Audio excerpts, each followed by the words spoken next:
বছর আগে আমাদের এই প্রিয় সন্তানকে সন্ত্রাসীরা অপহরণ করে হত্যা করেছিল। ত্বকীকে যখন হত্যা করা হয় তখন এই নারায়ণগঞ্জের সমস্ত রাজনৈতিক দল, সামাজিক সাংস্কৃতিক সংগঠন সম্মিলিতভাবে যে হত্যার বিচারের দাবিতে যে আন্দোলন সংগ্রাম করে আসছিল তা আজকে 11.5 বছর পূর্ণ হয়েছে। ভাবতে অবাক লাগে, এমন একজন মেধাবী সন্তানকে ওই ওসমান পরিবের সন্ত্রাসীরা অপহরণ করে নিয়ে হত্যা করল। এই হত্যার পরে সারা বাংলাদেশে, ঢাকা নারায়ণগঞ্জে আমাদের আহ্বানে বিভিন্ন রাজনৈতিক দল, সামাজিক সাংস্কৃতিক সংগঠন, সুধীমহল থেকে শুরু করে এই হত্যাকাণ্ডের প্রতিবাদে সমগ্র বাংলাদেশে যে সম্মিলিতভাবে প্রগতিশীল সমস্ত রাজনৈতিক দল, বিভিন্ন সংগঠন, সমাজের বিভিন্ন স্তরের মানুষ যে বিচারের দাবি জানিয়ে আসছিল, সেই দাবির পরিপ্রেক্ষিতে র্যাব একটি তদন্ত করেছিল।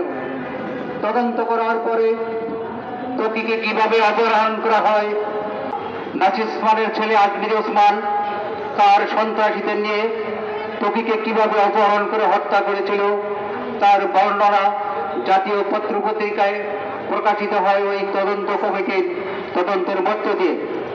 এরপর থেকে আমরা লক্ষ্য করেছি এই হত্যাকাণ্ডের বিচারের সমস্ত কার্যক্রম শেখ হাসিনার শাসনামলে এবং বলা যায় শেখ হাসিনার নির্দেশে এই হত্যাকাণ্ডের বিচারের কার্যক্রম বন্ধ করে রাখা হয়। আমরা অবাক হয়েছি, এমন একটি হত্যাকাণ্ড যে হত্যাকাণ্ডের পরে সমগ্র দেশের মানুষ প্রতিবাদ করেছে, বিচার চেয়েছে, কিন্তু ওই তৎকালীন ক্ষমতাসীন দলের সভাপতি শেখ হাসিনার নির্দেশে হত্যাকাণ্ডকে বিচার বন্ধ করে রাখা হয়। আজকের এই পরিবেশে আমরা মনে করি আমাদের এই সন্তানের বিচার কাজ যেখানে এসে থেমে গিয়েছিল সেখান থেকে আদালত পুনরায় শুরু করবে এবং সমস্ত ঘাতকদের গ্রেফতার করে তাদেরকে আদালতে সোপর্দ করে এই হত্যাকাণ্ডের বিচারের কাজ শুরু করবে।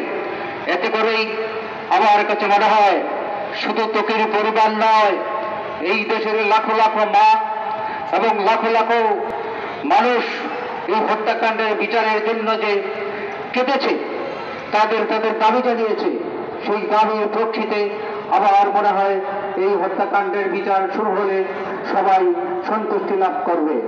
সরকারের প্রধান ডক্টর ইউনূসের কাছে আমরা আবেদন জানাবো, এই হত্যাকাণ্ডের বিচার অবিলম্বে শুরু করুন এবং আমাদের যে দাবি সেই দাবির প্রেক্ষিতে হত্যাকারীদেরকে আদালতে এনে বিচার কার্য শুরু করবেন।